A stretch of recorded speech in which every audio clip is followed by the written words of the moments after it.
Okey, bersempena dengan sambutan Bulan Kebangsaan, kita juga akan menyiarkan sebuah telemovie yang berjudul Pondok Merdeka yang akan bersiaran pada 31 Ogos 2022 pada tarikh Hari Kebangsaan. Ya, jadi ini kami kongsi pada anda, kami bawakan barisan pelakonnya dan juga pengarah di studio hari ini untuk kita berkongsi dengan lebih lanjut berkenaan dengan telemovie Pondok Merdeka ini. Selamat pagi diucapkan kepada Datuk Jurul Latif Muhammad Rusli selaku pengarahnya dan pelakon yang membarisi telemovie ini iaitu Susila Devi dan juga Ryan Ho. Selamat pagi. Terima kasih bersama kami.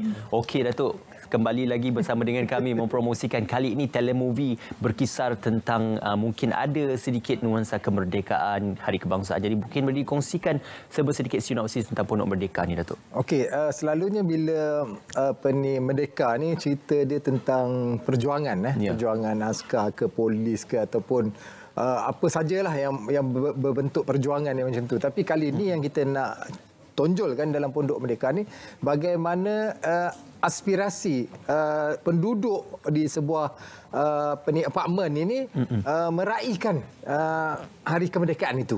Bagaimana mereka sama-sama mencari idea untuk memeriahkan hari merdeka tu. Jadi dalam cerita ni cerita komedi. Kisah tentang bagaimana mereka mengeluarkan idea-idea untuk anak-anak ini meraih bersama-sama. So dalam cerita ni mereka telah memilih tentang idola, idolaku. So anak-anak ni bercakap siapakah idola dia. So Ryan ni ada yang bercakap tentang dia punya bapa dia seorang cikgu, ada yang bercakap tentang bapa dia seorang peguam, dan Saraswati ni cucu kepada Sanjita ni bercerita tentang nenek dia seorang pengawal keselamatan. Dan dia ditertawakan oleh orang-orang lain kerana banyak-banyak pekerjaan yang dia nak angkat sebagai idolanya, nenek dia sebagai pengawal keselamatan. So jadi di sinilah cerita yang kita gambarkan ataupun kita olah menjadi sebuah telemovie yang berjudul Pondok Merdeka. Okey, macam Susila sendiri watak yang dibawa itu mungkin boleh kongsikan lebih sedikit. Sanjita. Sanjana, Makcik Sanjana. Saya ni sebagai penjaga pondok tu di Pangsapuri kan. Jadi ada berbilang bangsa kat situ. Kita menjalin kemesraan perbaduan di antara kaum. Jadi cabaran saya sebagai pengawal tu memang berat. Selalunya kita menonjolkan macam prajurit ke profesional lain untuk menunjukkan kemerdekaan, perwira kemerdekaan. Tapi dalam filem ini pengawal pula menjadi perwira. Jadi cabaran yang saya hadapi sebagai pengawal tu. Memang masa sekarang pengawal pondok tu dia orang pakai mesin untuk buka tembok pintu pagar kan. Tapi kat situ kita pakai secara manual. Tarik tali, turun tali. Ada satu ketika bila saya tarik tali, lepas tu tali tu zoom naik atas sampai calang tapak tangan. Tapi itu cabaran kan. Itu saya belajar dari sini. Pengawal tu bukan kerjanya kita pandang rendah, memang angkuh. Sebab setiap pekerjaan ada tanggungjawabnya, sumbangannya tersendiri. Walaupun kita anggap kecil, tetapi bagi masyarakat sekeliling ada sumbangan yang memang. Ryan membawa watak apa? Saya membawa watak Akif, anak kepada Adnan. Dan yang memegang watak Adnan ni adalah Engku Haris. Lepas tu kisah dia ni yang saya tahu, Engku Haris ni Adnan ni. Adnan. Dia ni miang sikit. So dia sebenarnya ada seorang cikgu ni. Cikgu ni lah yang mengajar budak-budak ni. Dia buat kelas tambahan. Jadi bila dia buat kelas tambahan tu untuk ajar anak-anak, bapak dia pun join. Bapak dia. Jadi mak dia sudah jealous. Kat situ adalah konflik kat situ kan. Berlaku. Mula-mula Akin ingat Adnan ni dia datang tuition selalu. Ingat nak tengok Akif, rupanya nak tengok Cikgu Aisyah. Okey, ada tujuan. Okey, baik. Peranan Akif dalam cerita tu apa sebenarnya? Jadi orang tengah halang. Peranan Akif. Peranan Akif Seronok tak melakonkan Memang watak ni? seronok lah. Sebab berlakon dengan Kak Nadia Bryan, dengan Aunty Suzila. Okey. Uncle Cucu Cupa, Uncle Lansiro. Ramai lah, ramai. Ramai. Okey. Right. Cerita ni dia orang ni kena mempersembahkan persembahan untuk kemerdekaan tu. Jadi dia kena bercerita tentang idola dia. Sebab tu ada pilihan masing-masing. Setiap budak-budak ni kena bercerita. Pertandingan idolaku, penceritaan idolaku. Tapi masih lagi berkisahkan berdasarkan skrip lah.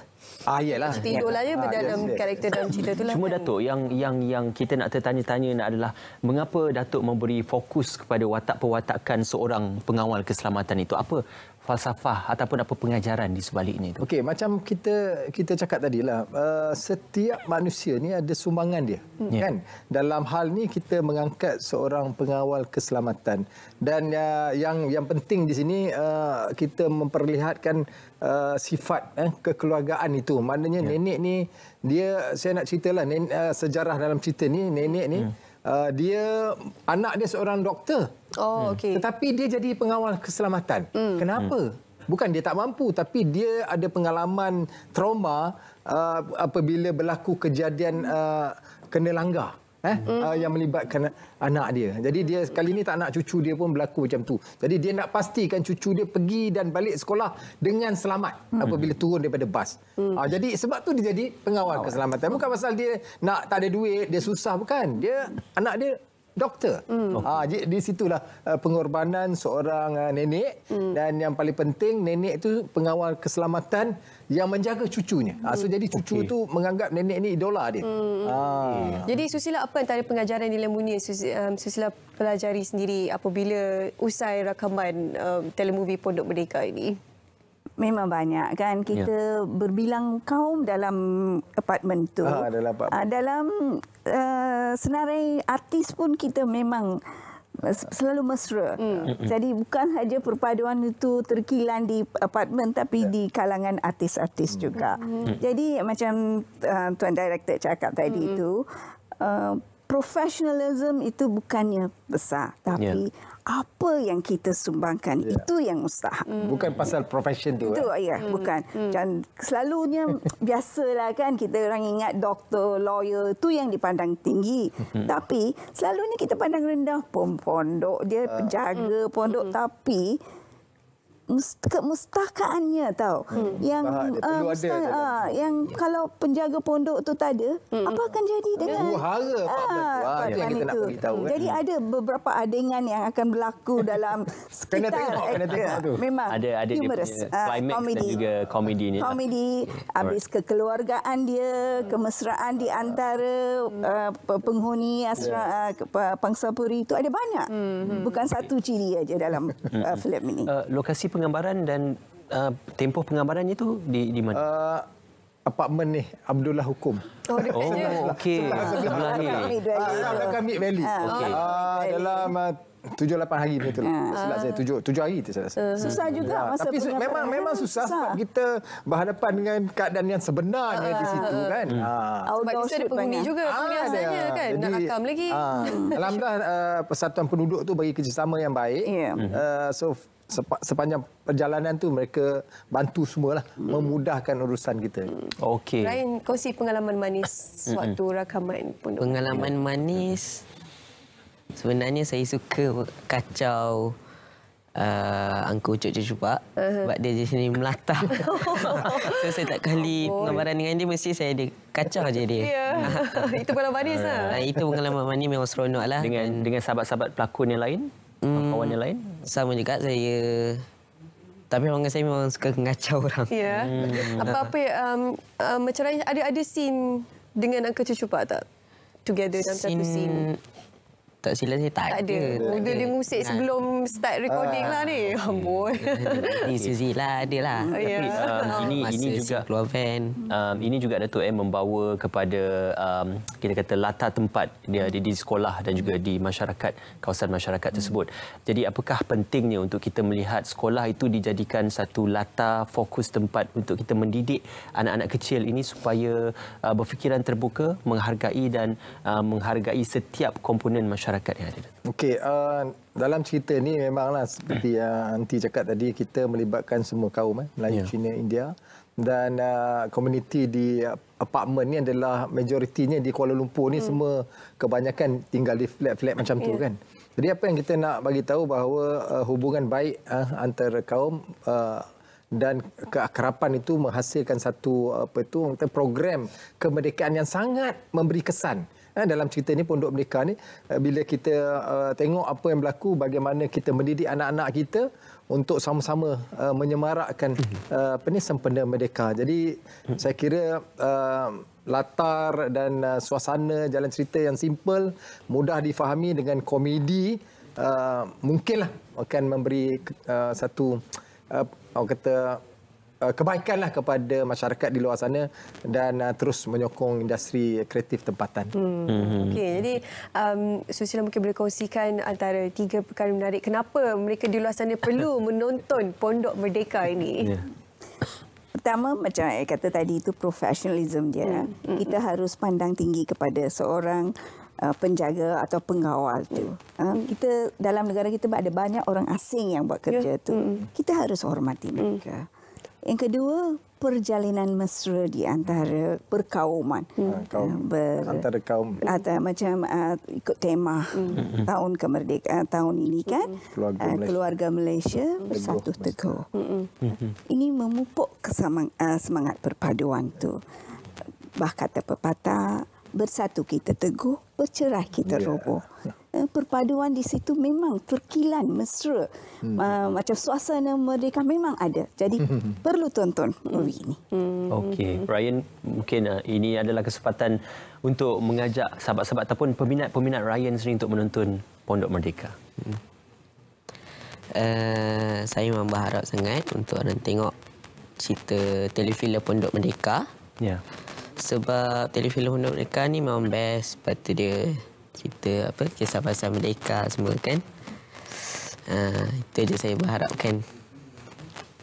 Okey. Alright, itulah dia. Kalau yang meminati Ryan, boleh menonton Pondok Merdeka ni pada tarikh 31 Ogos. Kan? Ya, Dato'.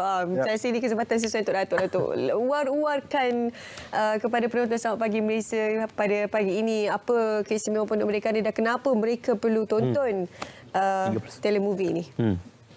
Okey, bagi kesempatan ini saya rasa sempena Hari Kemerdekaan tahun ini dengan tema Keluarga Malaysia Teguh Bersama, dan dalam konteks ini kita membawa satu tema yang agak ringan, komedi santai dan sesuai untuk seisi keluarga.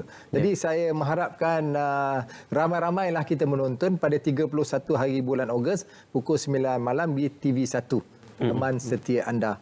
Jangan lupa tontonkan telemovie Pondok Merdeka. Ya. Datuk juga nanti ada 31 ada telemovie lain kan? Ada satu lagi. Drama Tok Guru yang akan bersiaran di TV2 bermula 31 Ogos 1:30 petang sehingga 2:30 petang. Nanti saya datang lagi promosi lagi. InsyaAllah. Tapi tumpuan kita adalah Pondok Merdeka untuk membawakan gambaran tentang variasi kaum dan juga semangat antara kaum itu, kepelbagaian kaum itu boleh diterjemahkan dalam kehidupan kita bermasyarakat.